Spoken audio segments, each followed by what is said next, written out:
Salon में आपका स्वागत है। मैं हूं विशाल सूर्यकांत।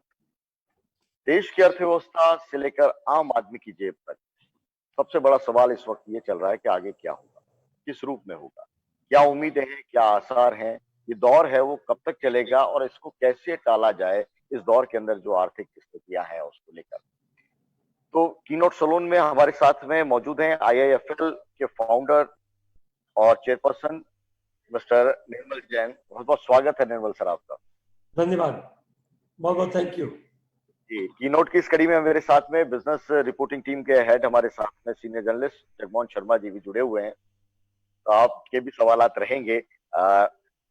निर्मल जैन साहब के बारे में पहले मैं थोड़ा सा ब्रीफ दे दूं कि जिन शख्सियत को हम बीच में आपके लेकर आ रहे हैं वो प्राइवेट वेल्थ मैनेजमेंट कंपनी के जरिए उस मुकाम पर हैं देश दुनिया के अंदर कि एक्सपर्ट के रूप में न केवल जाने जाते हैं बल्कि आपकी प्राइवेट वेल्थ मैनेजमेंट कंपनी है उसके जरिए करीब 1.3 लाख करोड़ से ज्यादा के एसेट्स हैं वो आप मैनेज करते हैं और ब्लूमबर्ग के मिलियनियर इंडेक्स में आपकी उपलब्धियों की कहानी दर्ज है। शुरुआत है वो 1989 में बतौर कमोडिटी ट्रेडर एचयूएल के साथ में आपने शुरुआत की निर्मल जैन जी ने, और 1995 में equity research firm India Infoline IIFL की शुरुआत की और सन 2000 में देश की पहली ऑनलाइन लिंक वेबसाइट है वो आपने शुरू की।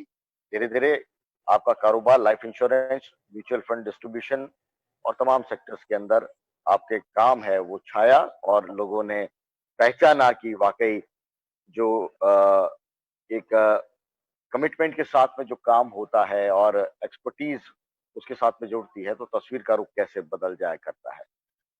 सबसे पहले आप लाखों लोगों की जिंदगी को प्रभावित कर रहे हैं सर,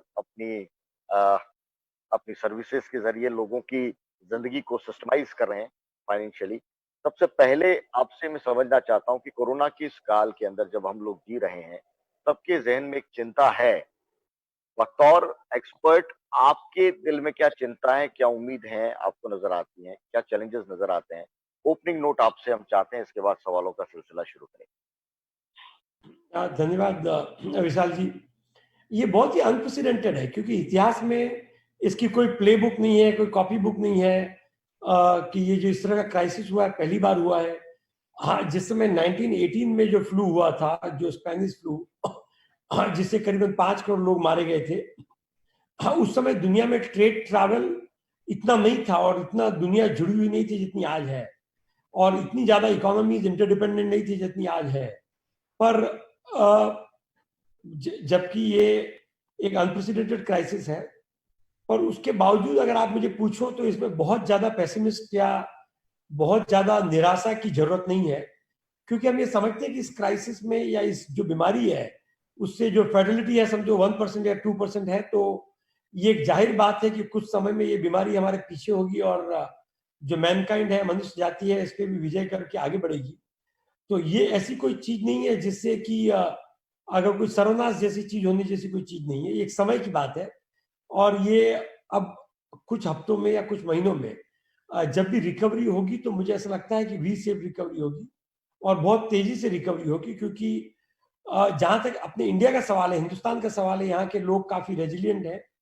वो एक जैसे हमने डिमोनेटाइजेशन के टाइम पे भी देखा कि 3-4 महीने तक लोगों को बहुत दिक्कतें हुई, पैसा नकद एक बार गायब हो गया और लोगों ने कहा कि अब बहुत समय तक रिसेशन होगा, प्रॉब्लम होगी, पर ऐसा कुछ नहीं हुआ। 9/11 के समय ऐसा लग रहा था कि यूएस में जो क्राइसिस है तो उसके बाद कोई प्लेन ही नहीं उतरेगी और कुछ चलेगा ही नहीं, पर वैसा भी कुछ नहीं हुआ। तो ये सब चीजें समय के साथ बीत जाती है और इसमें आप एक बार थोड़ा काम रखो तो 2 महीने 3 महीने से ऐसा कुछ नहीं है कि जो चीजें होगी वो इरिवर्सिबल होगी। तो जहां तक मेरा मानना है, मुझे लगता है कि अभी जो बीमारी का अब अनलॉक शुरू हो चुका है, लॉकडाउन को एक बार हम पीछे जाते हुए देख रहे हैं, लोगों को सावधानी बरतनी है और हो सकता है कि कुछ केसेस थोड़े दिन तक और बढ़े। पर जहां तक इकोनॉमी का सवाल है, बिजनेस का सवाल है, मैं समझता हूं कि बहुत ही जल्दी और बहुत ही तेजी से वो बाउंस बैक होगा। और जो डैमेज है वो भी हुआ है, पर अगर गवर्नमेंट उसके लिए कुछ अच्छे से स्टेप ले, क्योंकि क्या होता है, ज्यादा नुकसान इस देश में खास चीज ये है कि छोटे बिजनेस वाले लोग बहुत ज्यादा हैं। आप ये समझो कि हर 5 में से 4 परिवार जो है वो एक छोटी बिजनेस और उसकी जिंदगी पे अपना निर्वाह करते हैं। तो अब उनके लिए गवर्नमेंट ने लिक्विडिटी और लोन की बात तो की है, पर उनको हो सकता है कि एक थोड़ी राहत की जरूरत पड़े कि उनके जो 3-4 महीने का जो बर्डन आ गया उन पे कॉस्ट का। आप एक छोटा दुकानदार ले लो, आप समझो कि वो उसकी अगर आमदनी है 1 लाख रुपया और अगर उसका खर्चा है 75,000 रुपया, तो वो क्या हुआ कि 3 महीने तक तो उसके खर्चे चालू है, आमदनी बंद हो गई है। तो ऐसे उनको जो बहुत सारे देशों में गवर्नमेंट ने क्या किया है कि एक सब्सिडी या एक रियायत दी, एक लोन दी है, जो कि वापस देने की जरूरत नहीं है अगर आप सैलरी देते हो और आप कॉस्ट भरते हो। तो कुछ इस तरह की जरूरत अब मुझे लगता है कि अब 1-2 हफ्ते में या 1 महीने में गवर्नमेंट अगर इसका पूरा मूल्यांकन करे और इसका एक पूरा असेसमेंट करे कि कितना डैमेज हुआ है, तो इकोनॉमी का बाउंस बैक और भी तेजी से होगा। और मैं ये कहता हूँ, जो समझो जिसकी आमदनी, जो छोटे बिजनेसेस हैं जिनकी आमदनी सालाना 1 लाख रुपए से भी कम है, नेट आमदनी है, इनकम, जो इनकम टैक्स का रिटर्न भी नहीं भर पाते हैं, ऐसे लोगों को कुछ जरूरत है। जैसे क्या होता है कि अगर जैसे आपकी लोन अगर 5 लाख रुपए से कम है, तो आपकी जो किस्त है 5-10 हजार रुपए की है, सरकार ये कहे कि 3 किस्त हम भर देंगे, तो उससे जो राहत मिलेगी, उससे जो उत्साह बढ़ेगा, वो बहुत ही अच्छा होगा। और 5 लाख रुपए से कम लेने वाला लोग जो है एक मामूली दुकानदार या छोटा ही होगा। और समझो कि आप 2 शर्तें रख लो कि जो 5 लाख से कम लोन है और आपका रिपोर्टेड इनकम भी 5 लाख से कम है, तो कम से कम 3 किस्त या 6 किस्त जो है वो सरकार उसका बर्डन ले ले। इस तरह की जो चीज है उसका बहुत ज्यादा नुकसान भी नहीं है। 25,000 करोड़ रुपया, या मतलब अगर बैक ऑफ एनवेलप कैलकुलेशन करें तो मुझे लगता है कि 25-50 हजार करोड़ रुपये ज्यादा खर्चा नहीं होगा, जो कि आज इतनी बड़ी इकोनॉमी के लिए कोई बहुत बड़ी चीज नहीं है। पर उन चीजों से जो उत्साह बढ़ेगा बिजनेस का, ऐसा ना, ये जो छोटे बिजनेस हैं, ये मॉम एंड पॉप शॉप से 2 लोग 4 लोग को जॉब देते हैं, और अगर ये उन लोगों को जॉब में निकाल दे, उनकी सैलरी नहीं दे पाए, तो उसको कंट्रोल करना बहुत मुश्किल है। पर कुल मिला के जहां तक अगर आप मुझे पूछो तो ये एक समय की बात है, कुछ महीनों की, और इंडियन इकोनॉमी बहुत तेजी से ऊपर आ जाएगी वापस। जी। सर, आपके मैंने पहले भी इंटरव्यूज हैं वो देखे हुए हैं, बहुत ऑप्टिमिस्टिक, और आपको लगता है कि वाकई इंडियन इकोनॉमी है वो दुनिया के अन्य देशों के मुकाबले हम ग्रोथ है वो ज्यादा है, हमारी अच्छी है। और उसके पीछे आपके पास में रीजंस भी हैं कि वर्किंग जो मैन पावर है आपके पास में जिस एज ग्रुप की है वो बहुत स्ट्रांग है, बहुत सॉलिड है। उम्मीद भी जतानी चाहिए, लेकिन ऐसे मौके पर अगर बाहर निकलना है तो सरकार की जो पॉलिसीज हैं वो बहुत कुछ निर्भर करती हैं। आप जिस और आप बात कर रहे हैं, ये कि सरकार कुछ सब्सिडी दे, रियायत दे, जैसा कि बाकी देशों में है। यहाँ पर सरकार ने 20 लाख करोड़ का पूरा पैकेज है, और जो इसको क्रिटिसाइज करते हैं वो कहते हैं कि उसके अंदर 99% है, 90% है वो केवल लोन की बात है। जो डायरेक्ट बेनिफिट मिलना चाहिए, जो सीधी रियायत की बात आप कर रहे हैं, वो तो उसमें नहीं है। तो ऐसे में कैसे हम ये उम्मीद कर लें कि ये चीजें हैं वो स्ट्रीमलाइन हो जाएंगी, अगर इसके अंदर वाकई सच्चाई है कि सरकार की जो पैकेजेस हैं उसमें कर्ज ज्यादा है, और कर्ज के अंदर भी पूरा प्रोसेस कैसे होगा, छोटे जो कारोबारी हैं उनको कैसे लोन मिलेगा। जो हमें जानकारी आ रही है कि 10,000 स्ट्रीट वेंडर्स को 10,000 का लोन आप दे रहे हैं, उसमें भी 1,000 से ज्यादा तो फाइलिंग का चार्जेस है, प्रोसेसिंग का फी है। तो कैसे इसको देखेंगे जब तक अगर सरकार इनिशिएट अगर सही डायरेक्शन में नहीं लेगी, तो तब आपको कितनी उम्मीद लगती है आने वाले वक्त? तो इसके लिए मैं समझता हूँ कि अब ये ऐसे बहुत सारे सिनारियोज हैं। अगर इकोनॉमी बहुत तेजी से रिकवर करती है, तो लोग बिना बहुत ज्यादा रियायत के भी बहुत तेजी से ठीक हो जाएंगे। तो अब जब लॉकडाउन खुलना चालू हुआ, तब हमें देखना है कि कितने तेजी से बिजनेसेस वापस अपनी नॉर्मल, जो कोविड के पहले की स्थिति थी, उस पर आते हैं। और दूसरा क्या, बहुत सारी अलग अलग इंडस्ट्रीज है इंडिया में, किस पे ज्यादा इम्पैक्ट होगा, किसी पे कम होगा। हो सक जहां तक मेरा विश्वास है, मैं मतलब समझता हूँ कि एकदम सरकार का दृढ़ निश्चय है, और मोदी जी ने खुद भी कहा है कि हम बिजनेस और उद्योग के साथ हैं, क्योंकि वही जॉब क्रिएट करेंगे। तो ये जो स्थिति अब इस लॉकडाउन खुलने के बाद, 1 महीने बाद या 2 महीने बाद, आपको बिल्कुल सही असेसमेंट आएगा कि कौन से लोग और कौन से बिजनेसेस बहुत ज्यादा इंपैक्टेड है। और मतलब 2-3 महीने बाद, तो ये जो सरकार ये स्टेप थोड़े 2 महीने बाद या 1 महीने बाद भी ले सकती है, क्योंकि तब आपके पास बराबर से असेसमेंट होगा कि कितना डैमेज है और कितना बिजनेसेस वापस आ रहे हैं या नहीं आ रहे हैं। तो मुझे लगता है कि आप और आपके जैसे मीडिया हैं वो भी सरकार को प्रभावित करेंगे कि आज अगर आप जाके उन लोगों को मिलो जो कि छोटे गलियों में, छोटे शहरों में छोटी दुकान और छोटा बिजनेस चला के अपना निर्वाह कर रहे हैं, तो अगर वो एक बार लॉकडाउन खुलने के बाद जब लोग आपस में संपर्क में आए, बातचीत कर सकें, तब इस स्थिति का खुलासा अच्छे से होगा। तो मैं समझता हूँ कि 2-4 हफ्ते का वेट करते हैं और तब सरकार उसको कैसे रिएक्ट करती है, फिर देखते हैं कि क्या हो रहा है। जी। ऐसे में एमएसएमई सेक्टर को लेकर बहुत सारी घोषणाएं की गई हैं, उनकी परिभाषाएं बदली हैं।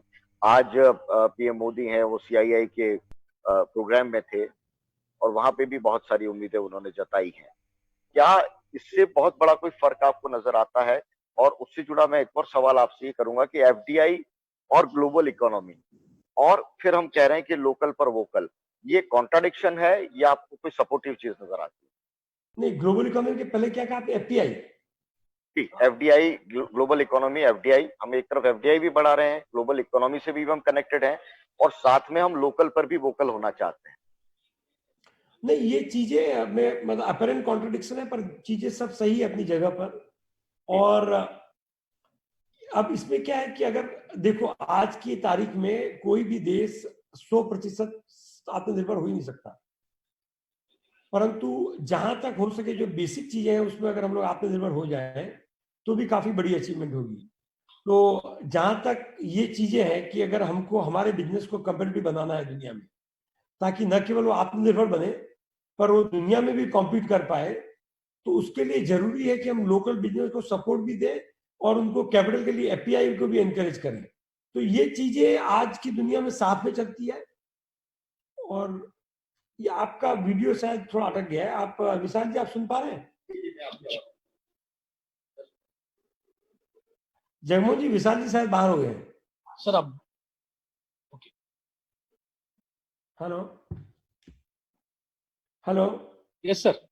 हाँ मैं तो सुन सकता हूँ। आई थिंक विशाल जी थोड़े बाहर हो गए, वापस आ रहे हो, लॉगिन कर हाँ रहे हैं। सर, आपकी आवाज आ रही है। हाँ, तो ये सब चीजें साथ में चलेगी क्योंकि आज दुनिया बहुत ही कॉम्प्लेक्स है और हिंदुस्तान को आत्मनिर्भर बनने का मतलब ये है कि हम न केवल अपनी जरूरतें पूरी करें पर एक्सपोर्ट में भी कंपेटिटिव हो, क्योंकि ये बिजनेस लोकली तब आत्मनिर्भर बन पाएगा जब हम ग्लोबल मार्केट में भी कंपटीशन करते हैं। देखो क्या होता है, आप एक छोटा सा बिजनेस ले लो, अगर हमारी, अब समझो मोबाइल फोन ले लो जिसमें बहुत बड़ी कैपेसिटी का क्रिएशन हो सकता है, अगर हमको लोकली जो अगर फोन बनाने हैं, जी। अगर हम उसको एक्सपोर्ट नहीं कर पाए तो न तो उसकी क्वालिटी या गुणवत्ता आएगी और न उसमें स्केल आएगा।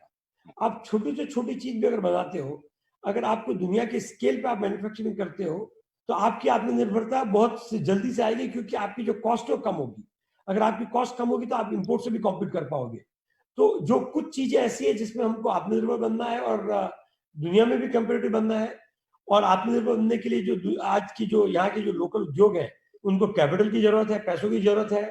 और जो पैसा है और जो कैपिटल है वो बाहर से आ सकती है, क्योंकि बाहर के देशों में, खास करके जो विकसित देश हैं जैसे यूएस है, यूरोप है, जापान है, यहाँ पे इनकी सेविंग ज्यादा है और उनके खुद के इन्वेस्टमेंट कम है, तो वे दुनिया के देशों में इन्वेस्ट करते हैं। उन्होंने चाइना में बहुत इन्वेस्टमेंट किया है, तो अब इंडिया भी अगर उस कैपिटल को अट्रैक्ट करेगी। देखो इंडिया में क्या है, इंडिया में आपके पास में लेबर है, नेचुरल रिसोर्सेज है और एंटरप्राइज है, ऑन्टरप्रीनियर्स है। सो ये फैक्टर्स ऑफ प्रोडक्शन है। कहीं पे कैपिटल की कमी है और कहीं पे टेक्नोलॉजी की कमी है और कहीं पे हमारे पास टेक्नोलॉजी है। तो जो कमी है उसको पूरा करें तो हम सही मायने में आत्मनिर्भर होंगे और दुनिया में कंपेटिटिव भी होंगे। एक एक ग्लोबल उसमें टॉक की आ रही है, बातचीत हो रही है कि चाइना जिस तरह से आइसोलेशन में जा रहा है, पॉलिटिकली, डिप्लोमेटिकली, और इस कोरोना के इस एरा के बाद में, तो जितने लोग चाइना से, जितनी कंपनीज हैं माइग्रेट होंगी, जाएंगी, वो हिंदुस्तान ही आएंगी। ये पॉलिटिकल तो स्टेटमेंट मुझे अच्छा लगता है ऐसा होना है, लेकिन वाकई एज ए इकोनॉमिस्ट आपको लगता है कि वो वियतनाम या ताइवान है, वो क्यों नहीं जाएंगी, क्यों वो इंडिया में आएंगी? क्या हमारे पास में हमने जो करेक्शंस करने चाहिए थे वो हैं, या हम उस तरह से प्लान हम तैयार करने में सक्षम हो पाए हैं कि वाकई उन कंपनियों को हम इंडिया में खींच कर ले आए? नहीं, ये आपकी जो बात है बिल्कुल सही है, क्योंकि जिस लेवल पे आज चाइना है और चीन है, उस लेवल पे इंडिया का आना थोड़ा मुश्किल और रातों रात हम वहां पे नहीं आ सकते हैं, पर हम कुछ चीजें स्ट्रेटेजिकली और स्मार्टली कर सकते हैं। वो ये है कि कुछ ऐसी चीजें प्रोडक्शन में ले जिसमें हम लोग 2 या 3 साल में ग्लोबली कंपेटिटिव हो सकते हैं। तो उदाहरण के तौर पे मोबाइल फोन है, इंडिया में बहुत बड़ा मार्केट है और बहुत सारी कंपनियों के साथ हम लोग उसमें अब उसमें तकलीफ प्रॉब्लम ये है कि हम लोग बातें करते हैं, पर जो हकीकत है वो ये है कि जब ग्राउंड लेवल पे, जहाँ पे स्टेट गवर्नमेंट है, सेंट्रल गवर्नमेंट है, यहाँ की ब्यूरोक्रेसी है, यहाँ के इलेक्ट्रिसिटी की कमी है, यहाँ पे रोड ठीक नहीं है, यहाँ पे आज भी बहुत सारे लोकल कानून और कायदे ऐसे हैं, जो लेबर लॉज है वो सिंपल नहीं है। कुछ पॉलिटिकल पार्टी जो आपको हैरान करेगी अगर आप लेबर में फ्लेक्सिबिलिटी चाहते हो तो इन सब चीजों को सॉल्व करना अगर मुश्किल है तो आप एक एरिया क्रिएट करके उसको कॉर्डन ऑफ करो और कहो कि चलो हम लोग एक बार यहाँ पे नमूने के तौर पे एक कम से कम कुछ इंडस्ट्रीज को कंपेटिटिव बनाएंगे। तो ये तो है ना, एक 20 साल की जर्नी है, और वो भी अगर सरकार के बाद सरकार उस जर्नी पे चले तो हम लोग दुनिया में कंपेटिटिव हो पाएंगे। पर 20 साल में हम लोग बहुत ही बड़े स्केल पे कंपेटिटिव हो पाएंगे, पर अगर हम लोग स्मार्टली प्रुडेंटली काम करें तो कुछ 1-2 इंडस्ट्री ऐसी ले सकते हैं जिसमें हम लोग बहुत जल्दी से कंपेटिटिव हो पाएंगे। उनको देख के, उनके इलस्ट्रेशन से अपने प्राइवेट एंटरप्रेन्योर्स और भी एनकरेज होंगे और करेंगे। तो जो इंडिया की जो प्रॉब्लम्स है उनको गवर्नमेंट को सॉल्व करना बहुत जरूरी है। आज भी यहाँ पे मोदी सरकार ने आने के बाद में बहुत सारे काम किए हैं, पर अभी भी बहुत लंबा रास्ता है। आज भी यहाँ पे अगर आपको जमीन लेनी है तो महंगी है, इतना आसान नहीं है। और उसके अलावा जो लोकल इंफ्रास्ट्रक्चर है, जो पोर्ट इंफ्रास्ट्रक्चर है, रोड इंफ्रास्ट्रक्चर है, बिजली की जो कॉस्ट है, जो लोकल टैक्सेस है, बहुत सारी चीजें हैं। हर एक इंडस्ट्री में नहीं कंपेटिटिव हो, पर आप जैसे सॉफ्टवेयर में हम लोग आज दुनिया में कंपेटिटिव है, आप कुछ ऐसी इंडस्ट्रीज लो, उनको एक बार पूरा प्रोटेक्ट करो। अब जैसे क्या होता है, चाइना में आप जाओ, आपको एक जमीन का प्लॉट मिलेगा, उसमें आपको 3 बड़े बड़े केबल मिलेंगे जिसमें आपके पास इलेक्ट्रिसिटी है, पानी है और ड्रेनेज या सुएज है, और आप चाहिए तो आप इमीडिएटली इंडस्ट्री चालू कर सकते हो। मोदी जी ने कुछ ऐसा ही काम किया था गुजरात में, पर ये काम हिंदुस्तान लेवल पे हो नहीं पा रहा है, या कुछ उस स्केल पे नहीं हो पा रहा है जिसपे हम देखना चाहते हैं। पर अगर सरकार मतलब अगर डिटर्मिन्ड है तो हम लोग बहुत जल्दी से बढ़ सकते हैं। एमएसएमई सेक्टर के लिए जो घोषणाएं की हैं और इस सेक्टर को बढ़ाने की बात कही है, ये कोई होप जगा रही है उस रूप में आने वाले दौर में इस सेक्टर के अंदर? और क्या आपको उसमें पोटेंशियल नजर आता है कि जीडीपी के अंदर बड़ा हिस्सा है? और दूसरी बात, हम जब भी इस बारे में डिसीजन होते हैं, एनपीए की जो के अंदर एमएसएमईज हैं, उनको भी वही बेनिफिट है, और जो अपना ठीक से काम कर रहे हैं उनको भी वही सेम बेनिफिट है। क्या इन दोनों को एक प्लेटफॉर्म रखकर हम लोगों को उनका मनोबल बढ़ा सकते हैं, या हमको लगता है कि इस सेक्टर को और आगे बढ़ा सकते हैं? अब इंडिया में एक चीज जो चाइना से या जो दूसरे देशों से अलग है कि चाइना की जो ग्रोथ चालू हुई थी वो मिड 80s से हुई थी और मैन्युफैक्चरिंग के बलबूते पे हुई थी। अब इंडिया में आज ऑलरेडी इकोनॉमी में जो 2/3 इकोनॉमी है वो सर्विसेज सेक्टर से आती है, जिसपे आपका एडवांटेज ये है कि सर्विसेज सेक्टर में एक छोटी इकाई भी काम करती है और वो भी काफी आउटपुट दे सकती है। अब जो एमएसएमई सेक्टर है उसमें बातें बहुत हो रही है और पॉलिसी बहुत ही हेट्रोजीनियस सेक्टर है, बहुत सारे छोटे छोटे सेक्टर्स है, पर जब तक एक कंसिस्टेंट पॉलिसी, और अब जैसे क्या है कि मैं आपको बताऊं कि जैसे 25 लाख करोड़ रुपया जो एनबीएफसी सेक्टर का भी लगा हुआ है, अगर करीबन 5 करोड़ एमएसएमई यूनिट्स ऐसी होगी जिनको एनबीएफसी सेक्टर से लोन मिला हुआ है। अब जब तक अगर एनबीएफसी सेक्टर की लिक्विडिटी और उनकी पोजीशन ठीक नहीं होती है तो बहुत ही कुछ लोग ऐसे कहते हैं कि अब बैंक उनको वो गैप पूरा करेगी, पर बैंकिंग सेक्टर के लिए इतने सारे यूनिट्स को उनका क्रेडिट असेसमेंट करके उनकी जो एनबीएफसी की लोन को लेके नया क्रेडिट देना इम्पॉसिबल है। और पहली बात तो ये होगी अगर वो एनबीएफसी में डिफॉल्ट करेंगे तो बैंक उनको लोन नहीं दे पाएंगे। तो एनबीएफसी सेक्टर को जो सशक्त करना है वो भी बहुत जरूरी है। अब उसमें दिक्कत क्या हुई कि गवर्नमेंट लिक्विडिटी स्कीम अनाउंस करती है, पर बैंक जो है वो थोड़ी हेजिटेंट है, वो हिचकिचाती है, वो इतना ज्यादा वो पैसा एनबीएफसी को दे नहीं पा रही है। पब्लिक सेक्टर बैंक्स बात कर रहे हैं, पर अभी हम देख रहे हैं कि उसमें अगर उसमें मूवमेंट नहीं आएगा तो जो एनबीएफसी सेक्टर का जो लास्ट माइल है वो उनको पैसा दे नहीं पाएगा।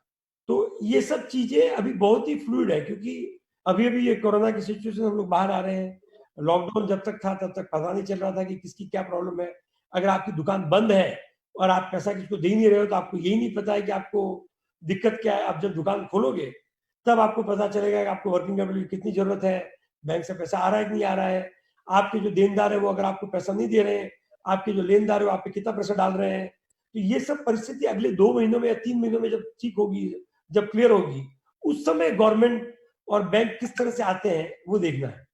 पर अगर 1980s और 90s में देखो तो चाइना की भी जो ग्रोथ हुई है एमएसएमई सेक्टर के बलबूते पे हुई है, भले मैन्युफैक्चरिंग में हुई हो। इंडिया को अगर आगे बढ़ना है तो ये एमएसएमई सेक्टर जो है, जो सबसे बड़ा एम्प्लॉयर है और जिसकी एम्प्लॉयमेंट की क्षमता भी बहुत ज्यादा है, उसको आगे लाना बहुत जरूरी है। अभी क्या, अगर सरकार की नीति जो है, अगर आप सोशलिस्ट नीति रखो और बोलो कि मैं गरीब लोगों को अनाज और पैसा दे दूं, तो वहां पे आपका काम खत्म नहीं होगा। क्यों? आप उनको अनाज तो दे दोगे, खाना दे दोगे, पर जब तक उनको रोजगार नहीं मिलेगा तब तक आप कब तक खाना दोगे? आप कितने 3 महीने दे दोगे, 6 महीने दे दोगे, आप जिंदगी भर भी अगर दे दो पर उनका उद्धार नहीं होगा, वो बाहर नहीं आएंगे, उनकी आगे की पीढ़ी भी पढ़ नहीं पाएगी और आप बाहर नहीं आएगी। तो सबसे जो इस बीमारी, जो अपने इंडिया में जो बीमारी है सबसे बड़ी, वो है गरीबी, कोरोना नहीं। और गरीबी बीमारी का जो हल है वो मुफ्त का खाना नहीं है, वो है रोजगार। रोजगार जो अगर देंगे वो आपको बिजनेस ही दे पाएगा। और कभी कभी क्या होता है, जो बड़े बिजनेस अगर आगे बढ़ते हैं तो उनकी बहुत सारी एंसिलरी और जो छोटे बिजनेस है उनके साथ आगे बढ़ते हैं, और उससे जो जॉब क्रिएट होता है, एम्प्लॉयमेंट क्रिएट होता है, उससे देश आगे बढ़ता है। तो जब तक आप अगर बिजनेस के लिए एनवायरनमेंट क्रिएट नहीं करोगे, तो जो नरेगा और गरीबी की जो स्कीम्स है वो एक शॉर्ट टर्म सोल्यूशन है, वो देश की जो लॉन्ग टर्म की प्रॉब्लम है सॉल्व नहीं कर पाएगी। जगमोहन। यस, नमस्कार निर्मल जी। नमस्कार सर। सर, ये लॉकडाउन में सबसे पहले आम एक इंसान को ये मजबूर कर दिया है कि वो वेल्थ क्रिएशन को लेकर क्या सोचे। तो आपकी नजर में जो लॉकडाउन के बाद वेल्थ क्रिएशन के लिए उन्हें एमएफ की तरफ या फिर इक्विटी की तरफ या फिर डेप्ट स्कीम की तरफ या फिर मार्केट को आप रिकवरी देखते हैं, तो किस तरीके से इसको देखते हैं एज ए वेल्थ मैनेजर, आप अगर बताएं तो।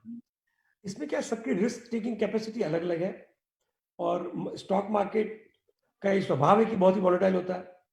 अगर आपको लॉन्ग टर्म स्टॉक मार्केट समझो कि ज्यादा रिटर्न देगा, 15% रिटर्न देगा, और आपको 15 से 20% रिटर्न आपको स्टॉक मार्केट में मिल सकता है, और समझो कि डेट मार्केट में आपको 7 से 8% रिटर्न मिलेगा।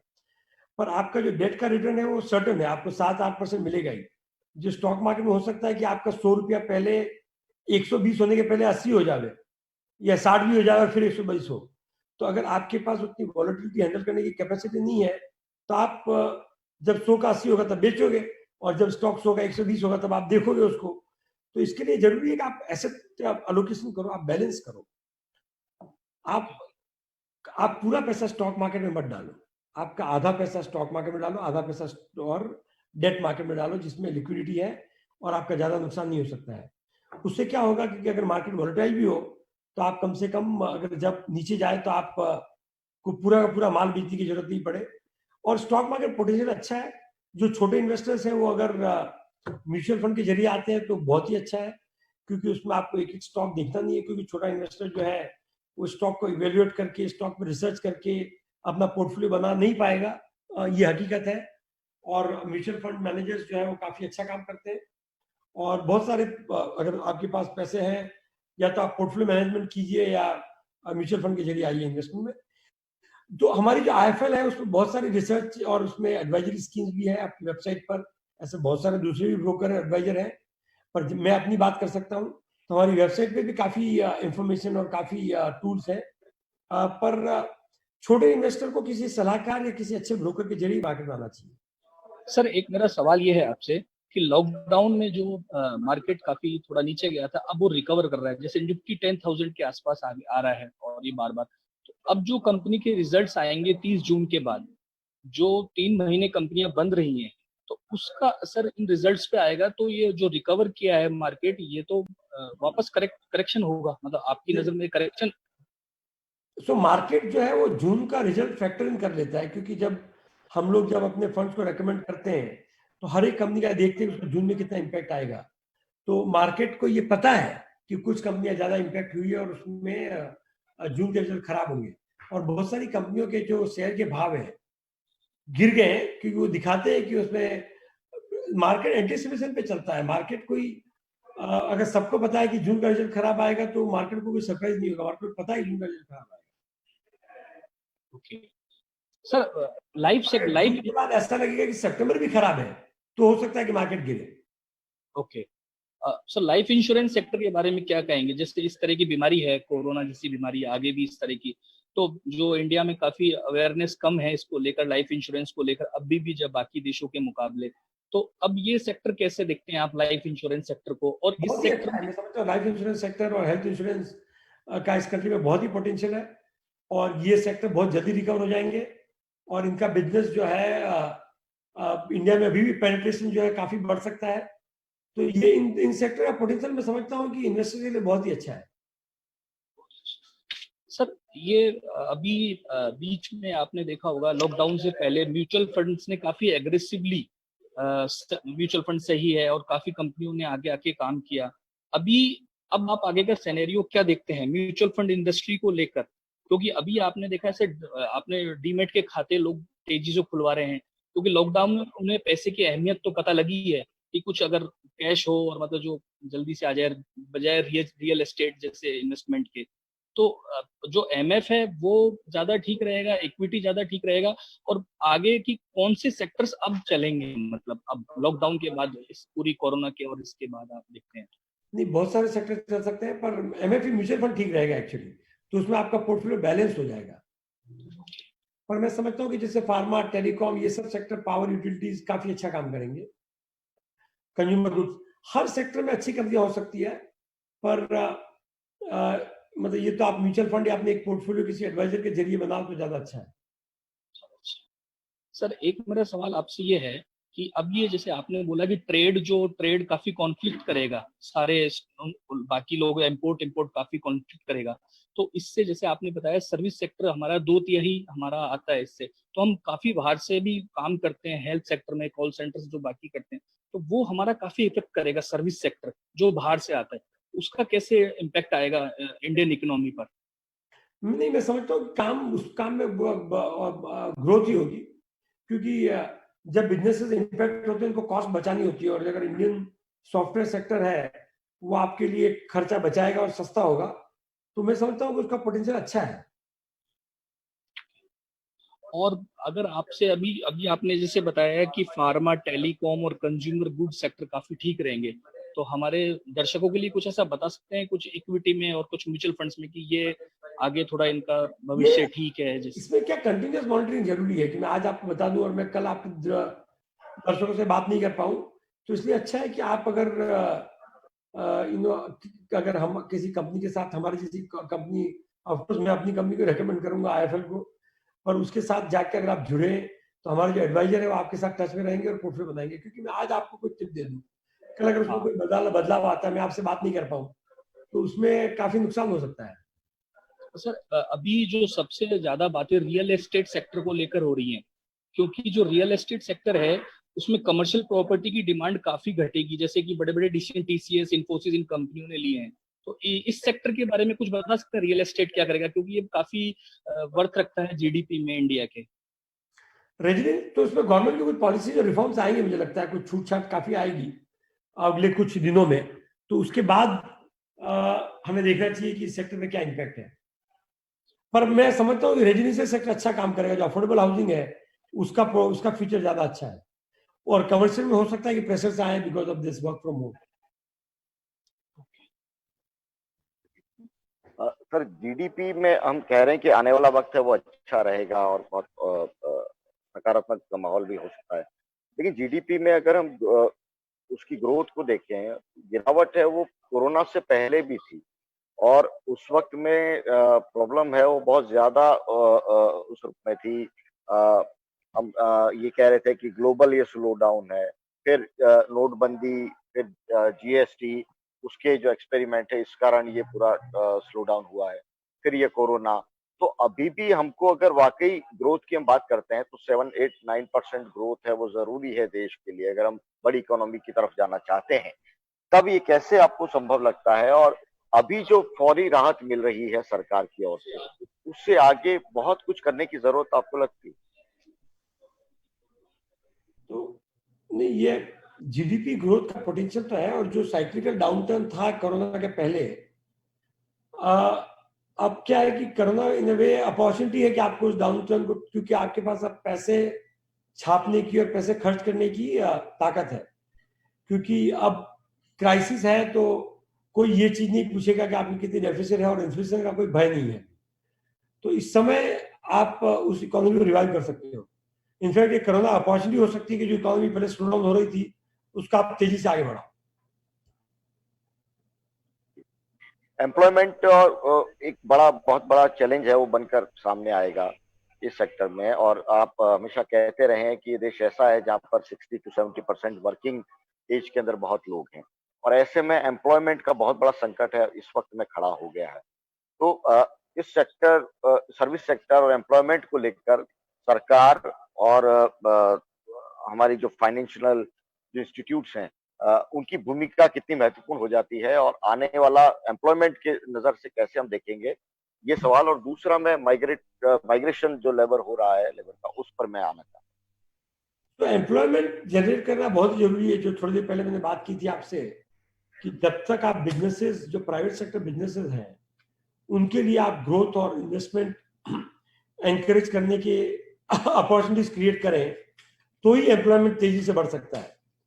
तो अपने देश के लिए सबसे बड़ी प्रॉब्लम, आपने बिल्कुल सही कहा, वो है एम्प्लॉयमेंट, रोजगार जो क्रिएट करना है, क्योंकि यहाँ पे हर महीने 10-12 लाख लोग नए जुड़ जाते हैं वर्कफोर्स से। बहुत बड़ा देश है, जनसंख्या ज्यादा है, बढ़ भी रही है, तो employment is the biggest challenge, और गवर्नमेंट भी समझती है इस चीज को।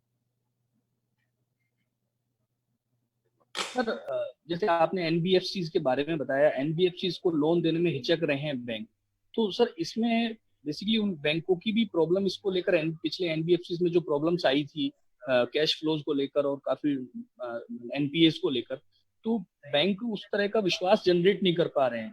जबकि उसी के विपरीत अगर आप देखें तो कोऑपरेटिव बैंक्स के लिए वित्त मंत्री ने फुल टैप फैसिलिटी, यानी कि आपको तुरंत किसानों को लोन दे दे, इस तरह का है। तो गवर्नमेंट अब ऐसा सिनेरियो नहीं दिखा रही है कि आप छोटे दें, ना कि बड़े लोन्स की तरफ जाके थोड़ा सा एनपी होने का डर और तरह का, मतलब कोऑपरेटिव बैंक्स को इतना लिबरल और एनबीएफसी के लिए बैंक सकते हैं मतलब। तो आप जो कह रहे हो कि एनबीएफसी में कुछ दिक्कतें आई और कुछ एनबीएफसी डिफॉल्ट हो गई, पर ये जो है ना, हर एक सेक्टर में बैंक को डिफॉल्ट हुए हैं। स्टील सेक्टर ले लो, सीमेंट सेक्टर ले लो, कंज्यूमर ले लो, हर जगह पे। तो ये तो जिस समय आप लोन देते हो तो एक छोटा परसेंटेज आपकी रिस्क हमेशा है ही, क्योंकि आप अगर 100 जनों को लोन दोगे तो हो सकता है कि उसमें से 1 या 2 जन लोन वापस नहीं दे पाए, और बहुत कारण हो सकते हैं उसके। तो अगर एनबीएफसी सेक्टर में आप देखो, 1998 से 2000 जब एनबीएफसी सेक्टर का एक बार ओवरऑल हुआ था, क्राइसिस हुआ था 1998 में, उसके बाद में तो 20 साल में जो बड़ा एनबीएफसी डिफॉल्ट हुआ, अभी भी हुआ एनएफएस और बीएचएफएल वगैरह का, आपको शायद पता नहीं कि 20 साल में 1998 के बाद 20 बैंकों को आरबीआई ने रिवाइवल करना पड़ा है, आरबीआई को, और बेल आउट करना पड़ा है। तो अब जैसे बहुत सारी बैंकें हैं, bank of Rajasthan, bank of Madura, OBC, GTB जो थी अपनी पहले, जो ओबीसी मर्ज हो गई, global trust bank, bank of Punjab, Krishna bank, ऐसी बहुत सारी बैंक है जिनको आरबीआई को स्टेप इन करके बचाना पड़ा। तो ये जो एक रिस्क है वो इस सेक्टर में हमेशा ही है। आप अगर ऐसे कहो कि इसमें 1-2 बैंक है, अगर 1-2 एनबीएफसी बस्ट हो गई तो हम किसी को लोन नहीं देंगे, वैसे तो आप फिर किसी भी इंडस्ट्री को लोन नहीं दे पाएंगे। ओके सर, एक आप इंडिया में भी डिफॉल्ट हुए। हाँ सर, आप जानते हैं। एक लास्ट आखिरी सवाल है मेरा, ये जो कार्वी को लेकर जो मामला हुआ था, तो इसके बाद कुछ ट्रांसपेरेंसी आई, कुछ आपको इंटरनल आपको लगता है सेबी ने कुछ उसके बाद, और अब इस तरह का कार्वी वाला मामला दोबारा ना घटे वेल्थ इंडस्ट्री में, इक्विटी इंडस्ट्री में?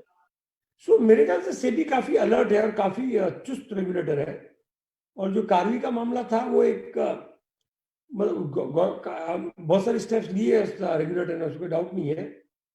पर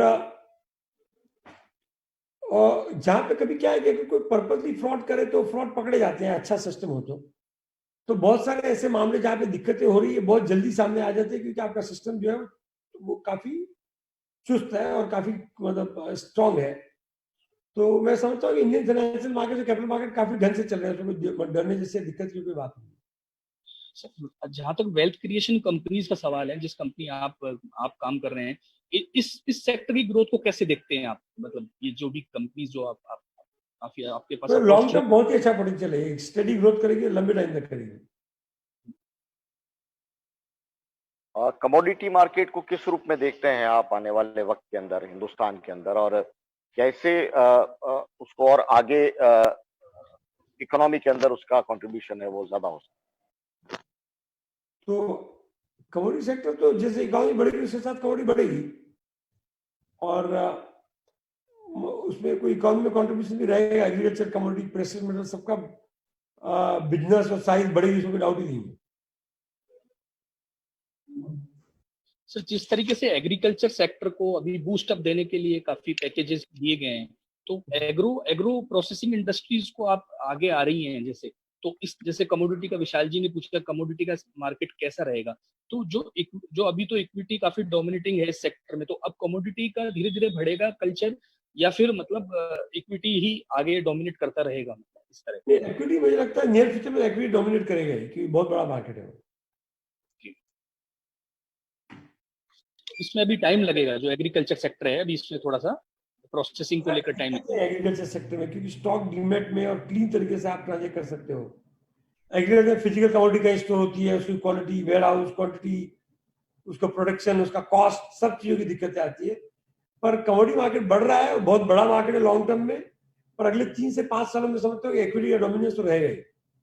सर। अभी ये जो न्यूज आई है कि जैसे आप पैकेज दिया है 20 लाख करोड़ का, उसी के विपरीत एक न्यूज ये भी आई है कि बड़ी कंपनियों ने, जो बीएससी इंडेक्स की कंपनी, उन्होंने 27 लाख करोड़ रुपए गवा भी दिए हैं।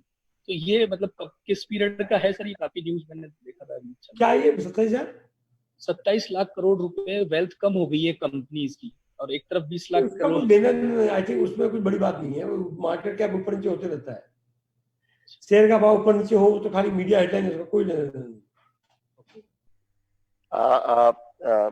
बहुत सवाल हैं आपसे जुड़े हुए, लेकिन मैं आपसे बस एक पॉइंट ऑफ नोट आपसे चाहता हूं कि आने वाले वक्त के अंदर सरकार जिस रूप में लगातार फैसले कर रही है, ये आपको नहीं लगता कि क्या इसके अंदर अब थोड़ी सी देरी हो रही है, और ये सही वक्त पे सही फैसले हैं, वो आने वाले वक्त के अंदर और रास्ता हमारे लिए तेज रफ्तार से विकास की तरफ ले जाने वाले होंगे, हमारी इकोनॉमी को बढ़ाने वाले होंगे? तो टाइमिंग है बहुत इंपॉर्टेंट है, क्या आपका थॉट है इस पे? तो क्या है कि किसी की निंदा करना आसान है, पर सरकार पूरी कोशिश भी करे तो हर एक चीज के लिए कोई मैजिकल वॉन्ड है नहीं उनके पास। तो मैं समझ रहा हूँ कि सरकार डिसीजन ले रही है अपनी, और उनके भी कुछ कंस्ट्रेंट्स हैं, और आने वाले वक्त के लिए मुझे लगता है कि पोटेंशियल बहुत ही अच्छा है। बहुत बहुत शुक्रिया सर हमारे साथ में जुड़ने के लिए, और मैं और जगमोहन, हम दोनों ने आपसे सवाल किए, और अब तमाम पत्रिका के दर्शक हैं आपके साथ। और तमाम पत्रिका के बाद को बहुत बहुत धन्यवाद। शुक्रिया सर।